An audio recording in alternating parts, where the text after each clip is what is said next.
उम्मीद करते हैं कि आप सारे खैरियत से होंगे।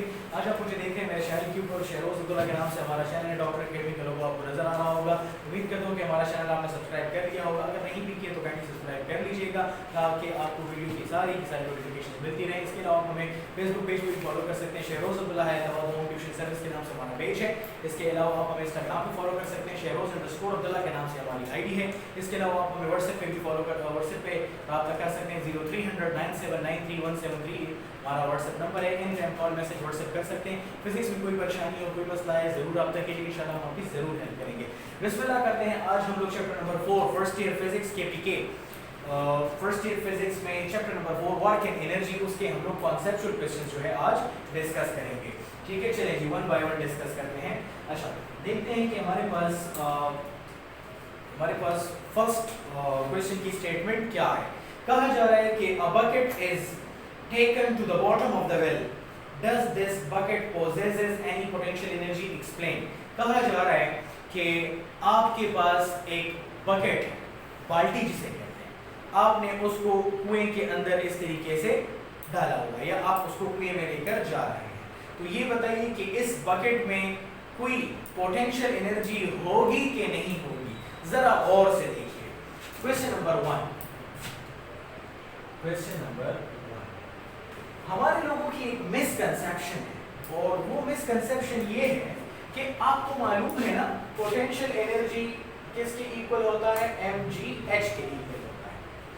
हमारे लोगों की मिसकंसेप्शन ये कि हमारे लोग हाइट का मतलब सिर्फ ये समझते हैं कि ग्राउंड सरफेस से ऊपर जाना ही हाइट होता है।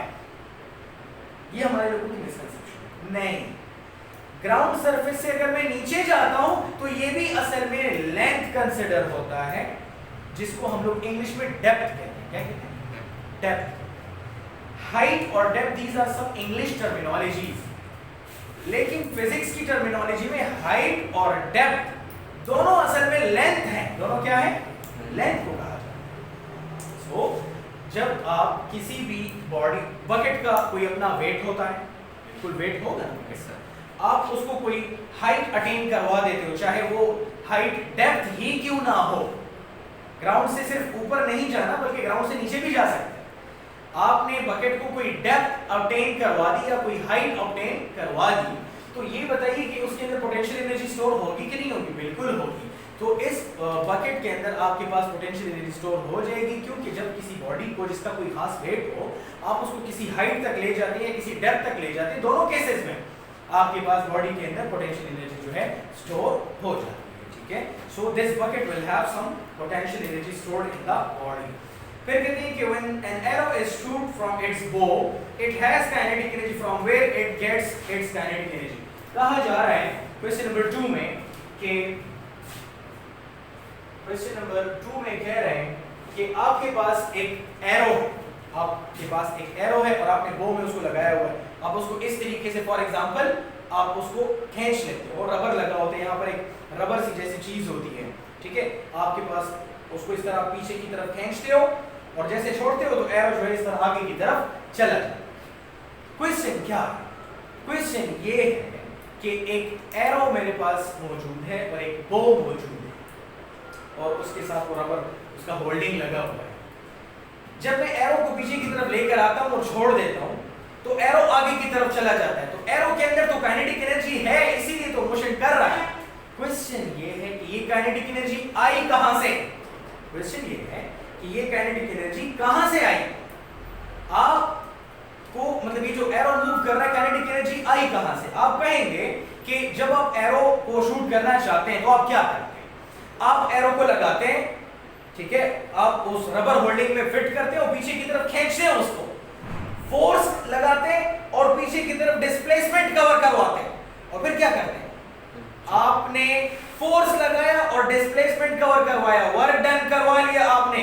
ये वर्क डन इस रबर बैंड के अंदर इलास्टिक पोटेंशियल एनर्जी होती है असल में। तो जैसे ही आपने उसको पीछे की तरफ खींचा उसके अंदर वर्क डन किस फॉर्म में स्टोर हो गया? इलास्टिक पोटेंशियल एनर्जी के फॉर्म में स्टोर हो गया। जैसे ही आपने उसको छोड़ दिया तो वो इलास्टिक पोटेंशियल एनर्जी किस चीज में कन्वर्ट हो गया? काइनेटिक एनर्जी में कन्वर्ट हो गया। सही हो गया और एरो आगे की तरफ आ जाता है। सो काइनेटिक एनर्जी एरो को कहां से मिलती है? असल में ये पीछे खींचने की वजह से आपने जो वर्क डन करवाया होता है ना, इन फॉर्म ऑफ एनर्जी वो स्टोर हो जाता है रबर बैंड में, what we call elastic potential energy, और बाद में जब आप छोड़ देते हो तो वही elastic potential energy kinetic energy में कन्वर्ट हो जाती है। ठीक है, अच्छा ये तो था क्वेश्चन नंबर 2। अब जरा देखते हैं क्वेश्चन नंबर 3। कहते हैं कि does a hydrogen field balloon any possesses any potential energy, explain. कहते हैं कि आपके पास क्वेश्चन नंबर 3 है। क्वेश्चन नंबर 3 में कहा जा रहा है, क्वेश्चन नंबर कहा जा रहा है कि आपके पास एक बलून है, आपने उसके अंदर हाइड्रोजन फिल करवा दिया, मतलब हाइड्रोजन गैस आपने उसके अंदर फिल करवा दिया। क्या इस बलून के अंदर कोई पोटेंशियल एनर्जी होगी? बिल्कुल होगी, क्योंकि जब आप बलून के अंदर हाइड्रोजन गैस को भरवा रहे होते हो तो इसके अंदर जितने भी मॉलिक्यूल्स है वो क्या कर रहे होते हैं? वो इस सिस्टम या बलून के अंदर आकर रुक जाते हैं और बलून के अंदर ही इधर उधर घूम रहे होते हैं। अब ये बलून एक पूरा सिस्टम है, ये बलून क्या है? एक पूरा सिस्टम है। इसके अंदर मॉलिक्यूल्स की काइनेटिक एनर्जी भी है और पोटेंशियल एनर्जी भी है। आपने एक्शन कर लिया, रिएक्शन तो होगा, बलून के अंदर जो मॉलिक्यूल्स है वो इधर उधर मूव कर रहे होंगे। बलून पूरा एक सिस्टम कंसीडर होता है, इसके अंदर जो मॉलिक्यूल्स है उसकी कोई काइनेटिक एनर्जी भी होगी और कोई पोटेंशियल एनर्जी भी जरूर होगी। ठीक है, इसके बाद है question number 4, is kinetic energy a vector quantity. Question number 4 में कहा जा रहा है कि क्या काइनेटिक एनर्जी एक वेक्टर क्वांटिटी है? देखिए और से देखिए, as we know that kinetic energy का हमारे पास जो फॉर्मूला है दैट इज 1/2 mv²। इसको हम यूं भी लिख सकते हैं v डॉट v। सही हो गया। अब हमारे पास दो वेक्टर्स आपस में मल्टीप्लाई हो रहे हैं कि नहीं हो रहे? और आंसर हमें क्या मिल रहा है? स्केलर क्वांटिटी मिल रहा है। क्या काइनेटिक एनर्जी का कोई डायरेक्शन होता है? नहीं। या एनर्जी का कोई डायरेक्शन होता है? नहीं होता। मतलब आपने तो दो वेक्टर्स मल्टीप्लाई किया लेकिन जो आंसर मिला it was a scalar quantity. क्या था? स्केलर क्वांटिटी था। तो हमारे पास काइनेटिक एनर्जी जो है इसका कोई डायरेक्शन नहीं होता, इसलिए इसको हम वेक्टर नहीं कंसीडर करते बल्कि स्केलर कंसीडर करते हैं। It is the dot product of velocity and velocity. वैसे तो 1/2 mv² फॉर्मूला होता है, लेकिन हम v और v को देख रहे हैं। It is the dot product of two vectors. Kinetic energy is the dot product of two vectors multiplied with half of the mass of the body. ठीक है, इसलिए काइनेटिक एनर्जी वेक्टर क्वांटिटी नहीं बल्कि scalar quantity है, dot product है। अच्छा जी, फिर आते हैं क्वेश्चन नंबर 5 की तरफ। What happens to the kinetic energy of a bullet when it penetrates into a target? Question में कहा जा रहा है कि आपके पास एक बुलेट है और ये बुलेट जैसे ही किसी टारगेट पे जाकर हिट करता है, ये बुलेट जैसे ही किसी भी टारगेट पे जाकर हिट करता है तो क्या होता है? ठीक है, ये उस टारगेट के अंदर पेनिट्रेट कर जाता है। आप ये बताएं कि ये जो बुलेट आपने हिट करवाया था ये इसकी काइनेटिक एनर्जी कहां चली गई? याद रखें, जैसे ही आप किसी बुलेट को हिट करवाते हैं टारगेट के ऊपर, बुलेट मोशन कर रहा है, बुलेट की अपनी काइनेटिक एनर्जी, जैसे ही टारगेट के साथ हिट करता है तो यही काइनेटिक एनर्जी जो है कन्वर्ट हो जाती है हीट एनर्जी में, साउंड एनर्जी में, लाइट एनर्जी में एंड ओवरकमिंग फ्रिक्शन में। किसमें? ओवरकमिंग फ्रिक्शन, क्योंकि सैंड ट्रैप है ना, रेत से बनी हुई एक बोरी है। ठीक है, तो बुलेट आगे की तरफ जा रहा है, जैसे टकराएगा तो जिस जगह से टकराएगा वो जगह हीट हो जाएगी, तो काइनेटिक एनर्जी हीट एनर्जी में कन्वर्ट हो गई। कुछ चिंगारी भी प्रोड्यूस होगी बट वी कांट, ठीक है, तो आप कहेंगे कि काइनेटिक एनर्जी जो है बुलेट की वो लाइट एनर्जी में कन्वर्ट हो गई। साउंड भी प्रोड्यूस होगी तो कहेंगे काइनेटिक एनर्जी साउंड में कन्वर्ट हो गई। और जैसे बुलेट अंदर जाने की कोशिश कर रहा था तो जो सैंड ट्रैप के मॉलिक्यूल्स थे वो क्या कर रहे थे? उसको अपोज कर रहे थे, फ्रिक्शन प्रोड्यूस हो रहा था। हम कहेंगे कि ये जो आपके पास kinetic energy of bullet overcoming friction में भी यूज हो जाता है। सही हो गया। सो आपके पास काइनेटिक एनर्जी ऑफ बुलेट जो है, दिस इज क्वेश्चन नंबर 5। ठीक है, आप कहेंगे कि kinetic energy of bullet basically convert हो जाता है किस किस में? हीट एनर्जी में, साउंड एनर्जी में, ठीक है, लाइट एनर्जी में और in overcoming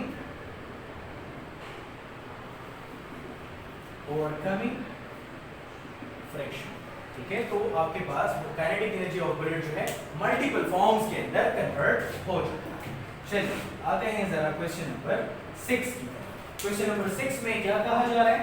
क्वेश्चन नंबर 6 में कहा जा रहा है कि does the tension in the string of a swinging pendulum do any work?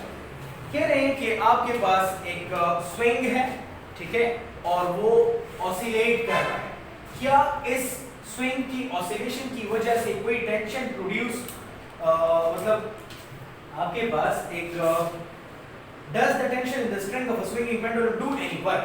आपके पास एक स्विंग है, ये देखिए, मैं कहता हूं फॉर एग्जांपल आपके पास इस तरह से एक स्विंग है। चले मैंने एक स्विंग ले लिया या पेंडुलम ले लिया, कोई भी हैंगिंग बॉडी ले ली जो कि A directly proportional to minus x principle पे काम करे, आप वो ले लीजिए। ठीक हो गया। अब ये मेरे पास इस बॉडी का कोई खास वेट तो होगा ना, वेट डाउनवर्ड डायरेक्टेड है, और जब ये बॉडी स्विंग कर रहा होता है तो ये बॉडी ऐसे और ऐसे स्विंग करता है। सही कह रहा हूं? ये बॉडी आगे और पीछे मोशन कर रहा है ना, ये बॉडी कहां मोशन कर रहा है? आगे और पीछे की तरफ मोशन कर रहा है। याद रखें कि वेट डाउनवर्ड डायरेक्टेड है और ये जो डिस्प्लेसमेंट का हो रहा है, ये क्या हो रहा है, कितने डिग्री पे हो रहा है?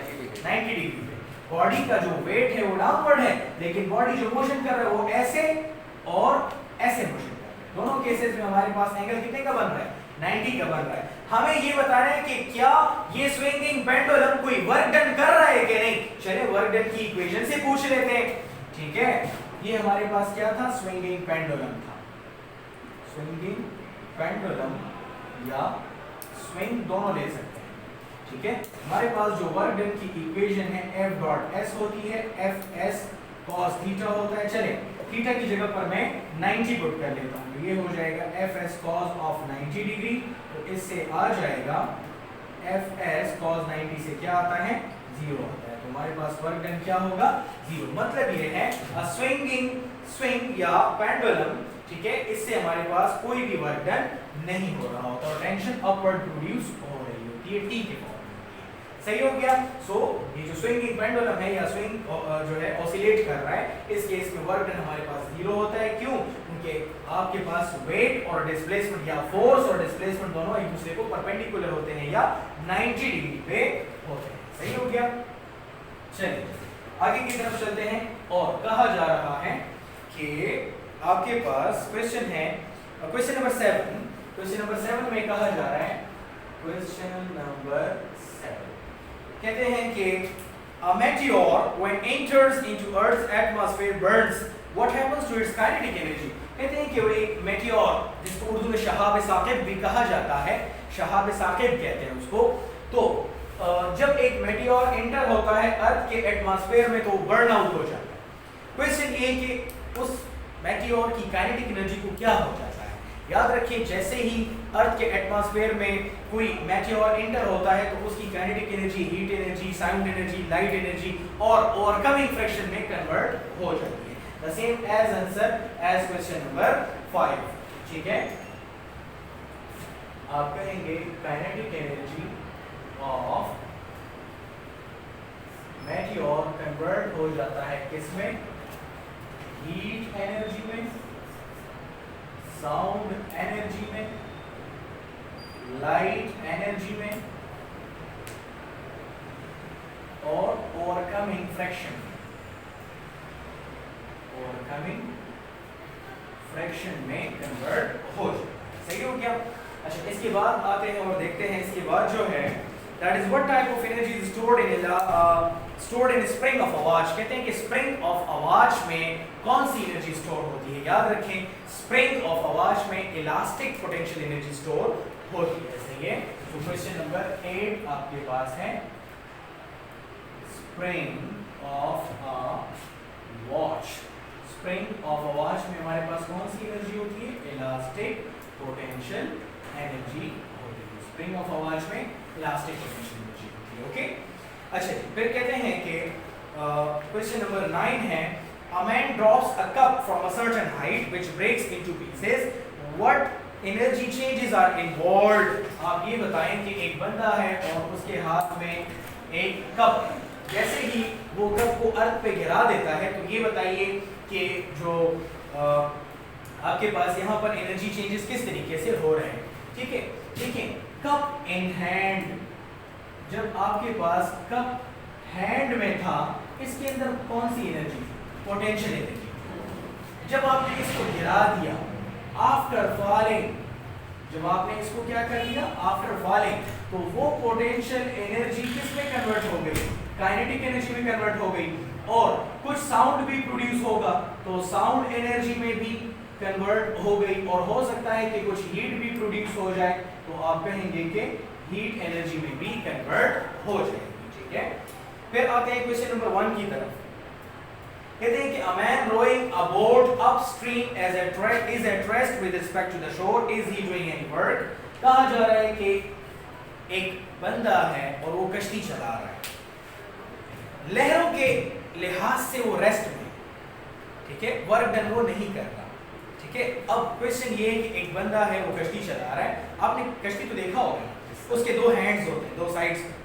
ठीक है, अब जो फोर्स लगाया जाता है वो इस तरह लगाया जाता है। कैसे लगाया जाता है? इस तरीके से फोर्स लगाया जाता है। फोर्स दोनों हैंड्स, कश्ती के जो दोनों हैंड्स होते हैं, इस तरह से फोर्स लगाया जाता है दोनों साइड पे, और कश्ती कौन से डायरेक्शन में जा रही होती है? फॉरवर्ड डायरेक्शन में। तो क्वेश्चन ये है कि क्या इस केस में कोई वर्क डन हो रहा है कि नहीं हो रहा? तो इस केस में कोई वर्क डन नहीं हो रहा, क्योंकि एंगल 90 बन रहा है। एंगल कितना बन रहा है? 90 बन रहा है। आपके पास ये एक बोट है, ठीक है, इसके जो हैंड्स फोर्स लगाते हैं ना, वो इस डायरेक्शन में लगाते हैं, लेकिन ये बोट किस डायरेक्शन में जा रही होती है? इस डायरेक्शन में। जो डिस्प्लेसमेंट कवर होता है वो कौन से डायरेक्शन में है? फॉरवर्ड डायरेक्शन में। बेटा मुझे ये बताइए कि यहाँ पर ये F और S एक दूसरे को परपेंडिकुलर है कि नहीं है? है ना? चलिए अब हम वर्क डन की इक्वेशन फाइंड करते हैं। तो इससे आ जाएगा W equal to F dot S, इससे आ जाएगा Fs cos theta, Fs cos of 90, इससे आ जाएगा cos 90 से हमारे पास 0 आता है, तो इस केस में वर्क डन हमें क्या मिल जाएगा? 0 मिल जाएगा। क्या मिल जाएगा? वर्क डन 0 मिल जाएगा। ठीक हो क्या? सो ये हमारे पास क्वेश्चन नंबर 10 है। आगे चलते हैं, फिर कहते हैं कि y, क्वेश्चन नंबर 11 की तरफ आते हैं। क्वेश्चन नंबर 11 कहते हैं कि why energy savers are used instead of normal bulbs। कहते हैं कि घरों में आप एनर्जी सेवर्स क्यों यूज करते हैं कंपेयर टू नॉर्मल बल्ब्स। याद रखें एनर्जी सेवर्स की जो एफिशिएंसी है, एफिशिएंसी वो नॉर्मल बल्ब से बहुत ज्यादा होती है। नॉर्मल बल्ब को जितनी इनपुट आप देते हो, नॉर्मल बल्ब आउटपुट आपको बहुत कम देता है, उतना आउटपुट नहीं देता। लेकिन एनर्जी सेवर्स की खास बात यह है कि जितना इनपुट आप इसको देते हो, ये आउटपुट भी आपको कम ही देता है, बहुत 100% नहीं दे सकता, जो कि आइडियल बात है, लेकिन इसकी जो आउटपुट है वो नॉर्मल बल्ब की आउटपुट से ज्यादा होती है। मिसाल के तौर पर मैं कहता हूं कि आपने 100% इनपुट दे दिया किसी भी नॉर्मल बल्ब को, नॉर्मल बल्ब आपको आउटपुट दे रहा है फॉर एग्जांपल 80% आउटपुट दे रहा है, और 20% हीट के फॉर्म में, साउंड के फॉर्म में, लाइट के फॉर्म में, फ्रिक्शन के फॉर्म में हो रहा है, लॉस हो रहा है, सराउंडिंग को, एटमॉस्फेयर को जा रहा है। लेकिन अगर यही 100% इनपुट आप एनर्जी सेवर्स को देते हैं तो फिर क्या होगा? अब एनर्जी सेवर्स की एफिशिएंसी ज्यादा है, तो ये क्या करेगा? ये जो आपको आउटपुट देगा तो वो 80% से ज्यादा होगा, मतलब नॉर्मल बल्ब की आउटपुट से ज्यादा होगा। फॉर एग्जांपल ये आपको 95% देता है मिसाल के तौर पर, ठीक है? तो आप कहेंगे कि energy savers are used in domestic purposes compared to normal bulbs because the efficiency या output of energy savers is much more greater than that of normal bulbs, right? So this was all about today's lecture. Hope you have enjoyed it. Thank you for watching. Allah Hafiz. Bi aman Allah.